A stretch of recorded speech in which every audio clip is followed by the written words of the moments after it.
Hello friends, কেমন আছো তোমরা সবাই? আশা করি সবাই ভালো আছো আর সুস্থ আছো। তো দেখো, এই যে ছুটির দিন, তো এই দুপুরবেলা খাওয়া দাওয়া সেরে রেডি হয়ে গেছি। বাবানকে নিয়ে একটু বেরোচ্ছি, একটু ঘুরে আসি, ছুটির দিন বলে কথা। ও অনেক দিন ধরে বাড়িতে রয়েছে, তো একটু ঘুরতে যাব করছে। তো চলো একসাথে একটু ঘুরে আসি, আর তোমরাও দেখতে থাকো কোথায় যাই।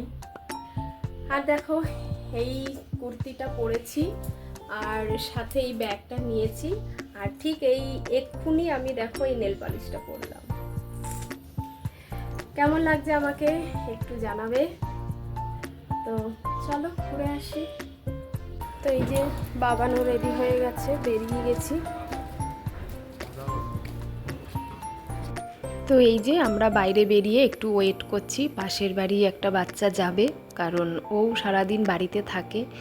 তাই ভাবলাম যে যাচ্ছি যখন ওকেও নিয়ে যাই, আর বলাতেই কিন্তু রাজি হয়ে গেল।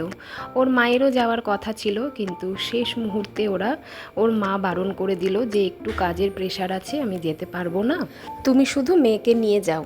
তো তাই বেরিয়ে পড়লাম ছেলে আর মেয়েকে নিয়ে। ও আমার মেয়েরই মতো, তাই দুজনকে নিয়েই আমি বেরিয়ে পড়েছি।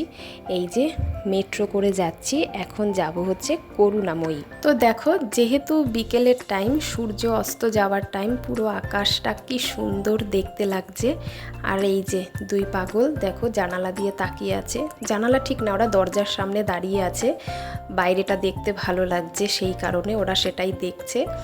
আর ওদেরকে দেখে আমারও একটা কথা মনে পড়ে গেল, যখন আমরাও ছোট ছিলাম, মানে আমি যখন ছোট ছিলাম, তখন ট্রেনে করে যখন কোথাও যেতাম, আমরা জানালা দিয়ে এরকমভাবে তাকিয়ে থাকতাম, বেশ ভালো লাগতো। তা ওদেরকে দেখে সেই ছোটোবেলার দিনগুলোর কথাই মনে পড়ে যাচ্ছে।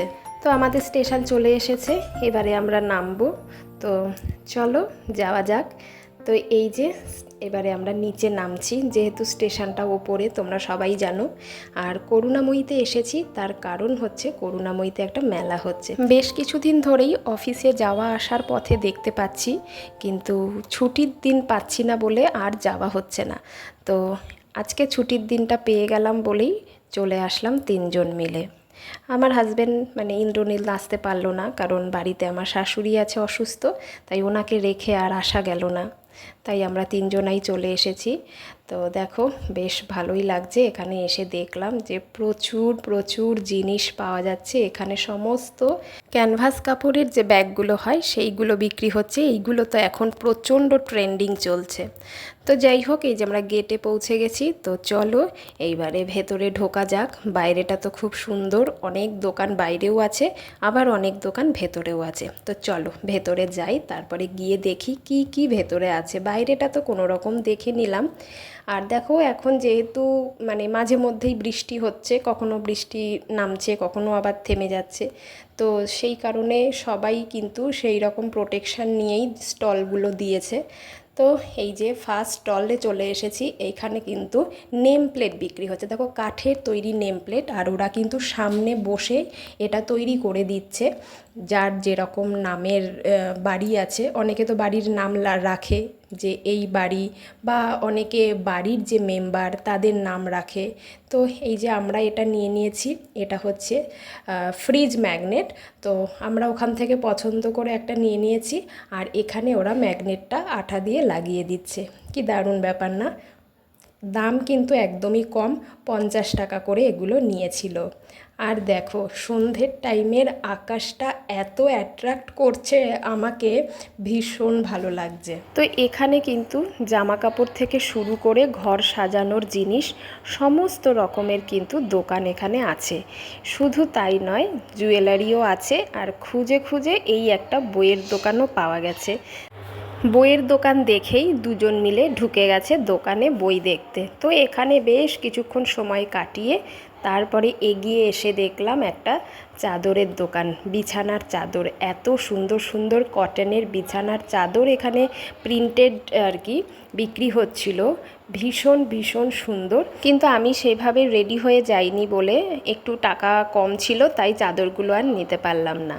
তারপরে দেখো, এখানে কিন্তু একটা অ্যামিউজমেন্ট পার্কের মতোও ব্যবস্থা করা হয়েছে, বাচ্চাদেরকে আনন্দ দেবার মতো। শুধু বাচ্চা নয়, বড়রাও কিন্তু এখানে বেশ আনন্দ করতে পারছে। তো যাই হোক, তারপরে অনেকক্ষণ ঘোরাঘুরি করার পরে একটু কিছু খেতে ইচ্ছে করলো। খিদে ঠিক পাইনি, কিন্তু ওই আর কি চোখের খিদে। তো সেই কারণে এখান থেকে আমরা পাপড়ি চাট নিয়ে নিলাম 3 জনে। তো এই দেখো পেছনে দেখতে পাচ্ছ একটা চিলড্রেন পার্ক। তো এখানে বাচ্চারা প্রচুর প্রচুর মজা করছে। তো এই যে আমরাও খেয়ে নিলাম। এবারে চারিদিকটা দেখতে দেখতে আমি একটু এগিয়ে গিয়েছিলাম আর সাথে ভিডিও করছিলাম, তাই খেয়াল করিনি। কিছুক্ষণ বাদে দেখলাম সাথে বাচ্চারা নেই। তারপরে আবার ফোন করে তাদেরকে আবার ডেকে নিলাম। আর এখানে দেখো বাচ্চারা এখানে বোটিং করছে, কি ভাল লাগছে না? তবে যেহেতু জলটা অনেক দিন ধরেই এখানে রয়েছে, তাই ভীষণ নোংরা হয়ে গেছে। তো সমস্ত কিছু দেখে আমরা বাইরে বেরোলাম, আর বাইরে বেরিয়ে একটু ডালের বড়া খেতে ইচ্ছে করলো। এটা তো হচ্ছে কলকাতার মোস্ট ফেভারিট একটা ডালের বড়া। আমার তো ভীষণ ভালো লাগে এবং আমার ছেলেও খুব পছন্দ করে। তো সবাই মিলে ডালের বড়া খাওয়ার পরে মেয়ের ইচ্ছে হলো একটু আইসক্রিম খাবে। তো আমাকে বললো চলো আইসক্রিম খাবো। তো আমি বললাম ঠিক আছে চলো। তো সবাই মিলে, সবাই নয়, বাবান খেতে চাইলো না, ওর একটু ঠান্ডা লেগেছে। আর আমারও ঠান্ডা লেগেছে, কিন্তু ও বলাতে আমি আর না করতে পারলাম না। তো যাই হোক, এই যে আইসক্রিম আমরা নিয়ে নিচ্ছি, এরপরে আইসক্রিম খাবো। ওর আইসক্রিমটা খুঁজে পাচ্ছিল না দোকানদার, লাস্টে অন্য আইসক্রিম নিতে হলো। তারপরে এই যে আমিও নিয়ে নিলাম একটা কর্নেটো। আর এই আইসক্রিম খেয়ে কিন্তু আমাকে 2 দিন ভুগতে হয়েছে, প্রচণ্ড শরীর খারাপ হয়ে গিয়েছিল, গলা ব্যথা কাশি টাশি হয়ে, মানে মারাত্মক একটা ব্যাপার। তো যাই হোক, কিছু করার নেই, মেয়ের আবদার রাখতে গিয়ে এইটুকু তো সহ্য করতেই হবে। তো চলো আইসক্রিম খেয়ে এবারে আমরা বাড়ির দিকে এগোবো। মোটামুটি দেখেছি, সবটা দেখা সম্ভব নয়। তো এই যে এবারে আমরা উপরে উঠছি, প্ল্যাটফর্মের দিকে যাচ্ছি, ট্রেন ধরতে হবে। আমরা করুণাময়ী দিয়ে মেট্রো হয়ে শিয়ালদা এসেছিলাম, তারপরে শিয়ালদা থেকে আবার এই যে লোকাল ট্রেন ধরে নিয়েছি, তারপরে দমদমে আমরা নামবো। আর আসার পথে মেয়ে একটা বই কিনেছে, আর এই বইটা কিছুতেই ও কাজ ছাড়া করবে না। আমি বললাম বড্ড ভারী, আমার হাতে দে। না, নতুন বই, এটা ওই রাখবে কাছে। তো যাই হোক, আমরা দমদম পৌঁছে গেছি, রাতও হয়ে গেছে। এবারে আস্তে আস্তে বাড়ির দিকে যাওয়া যাক, কারণ মেয়ের বাড়িতে আবার চিন্তা করছে ওর মা এত রাত হচ্ছে কেন, অনেকটাই দেরি হয়ে গেছিল। তো বাড়ি ফেরার পথে দেখলাম আমাদের এখানে খুব ভালো একটা শপিং মল হয়েছে, একদম জুডিও স্টাইলের, সামনে তোমরা দেখতেই পাচ্ছ। তো এই ফাইনালি বাড়িতে ঢুকলাম, ভীষণ ক্লান্ত। আর এই যে বাবানের অবস্থা, ও বাড়িতে এসেই শুয়ে পড়েছে, জামা কাপড়ও ছাড়েনি। এবারে ওকে ঠেলে ঠেলে ওঠাতে হবে। তো এই দেখো, এই যে ফ্রিজ ম্যাগনেট যেগুলো এনেছিলাম, তার মধ্যে একটা এইখানে লাগিয়েছি। আর এটা হচ্ছে আমার ছেলে পছন্দ করে নিয়েছে, এটা একটা লাগানো হয়েছে। তো কেমন লাগছে তোমরা দেখে বলো। ফ্রিজ ম্যাগনেট, কিন্তু ফ্রিজে আর লাগানো হয়নি, এটা আমি আমার আলমারিতেই লাগিয়ে দিয়েছি। আর তার সাথে আমি কি কিনেছি সেটাও দেখিয়ে দিচ্ছি। আমি কিনেছি 2টো কানের দুল, এই একটা আর এই একটা। তার সাথে কিনেছি একটা আংটি, খুব সুন্দর, আমার দেখে খুব পছন্দ হয়েছে। আমার ছেলেও বলল যে এটা ভালো লাগছে, তাই এটাই নেওয়া হয়েছে।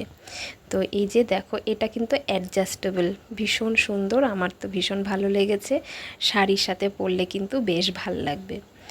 তো এরপরে চলো দেখাই, এরপরে আছে আমি কিনেছি আমার জন্য একটা হেয়ার ব্যান্ড, আর কিনেছি আচার। এই দেখো প্যাকেটের ভেতরে আছে, ফ্যান চলছে বলে আমি মানে হাওয়াতে প্যাকেটটা নড়ছে। তো চলো আজকের মতো এখানেই আমি ভিডিওটা শেষ করছি। তোমরা ভালো থেকো, সুস্থ থেকো, দেখা হবে আরেকটি নতুন ভিডিওতে। সবাইকে টাটা।